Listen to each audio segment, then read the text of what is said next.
பொங்கலுக்கு விருந்தாக விஜயின் பைரவா உட்பட சில படங்கள் திரைக்கு வர இருக்கின்றன. பொங்கலுக்கு வெளியாகும் குற்றம் 23 படத்தில் அருண் விஜயும் அவருக்கு ஜோடியாக மகிமாவும் நடித்துள்ளனர். அறிவழகன் டைரக்ஷனில் அதிரடி படமாக உருவாகியுள்ளது குற்றம் 23. அடுத்து ஜிவி பிரகாஷ் கிருத்தி நடித்து பொங்கலுக்கு ரிலீஸ் ஆகும் படம் ப்ரூஸ்லி. காதல் நகைச்சுவை கலந்த படமாக இப்படம் தயாராகி உள்ளது. இத்துடன் பலத்த எதிர்பார்ப்புகளுக்கு மத்தியில் பொங்கல் அன்றே திரைக்கு வர இருக்கின்றது விஜயின் 60வது படமான பைரவா. இப்படத்தில் முதல் முறையாக விஜயுடன் ஜோடி சேர்ந்திருக்கிறார் கீர்த்தி சுரேஷ். விஜயின் அழகிய தமிழ் மகன் படத்தை இயக்கிய பரதன் இப்படத்துக்கு டைரக்ட் செய்துள்ளார்.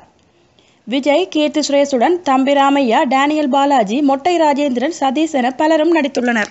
சந்தோஷ் நாராயணன் இசையமைத்துள்ளார். படத்தில் விஜய் அரசு அலுவலகங்களில் நடக்கும் தவறுகளை தட்டி கேட்கும் கேரக்டரில் நடித்திருப்பதாக பேசப்படுகிறது. படம் அதிரடியாக இருக்கும் என்பது டீசரிலேயே தெரிந்துவிட்ட நிலையில் படத்தை முதல் நாளிலேயே பார்த்துவிட ரசிகர்கள் ஆர்வத்துடன் இருக்கிறார்கள். பொங்கல் ரேஸில் முந்தப்போகும் படம் எது என்பதை பொறுத்திருந்து பார்ப்போம். மேலும் இதுபோன்ற சினிமா தகவல்களுக்கு சேனலை சப்ஸ்கிரைப் பண்ணுங்க. தேங்க்யூ.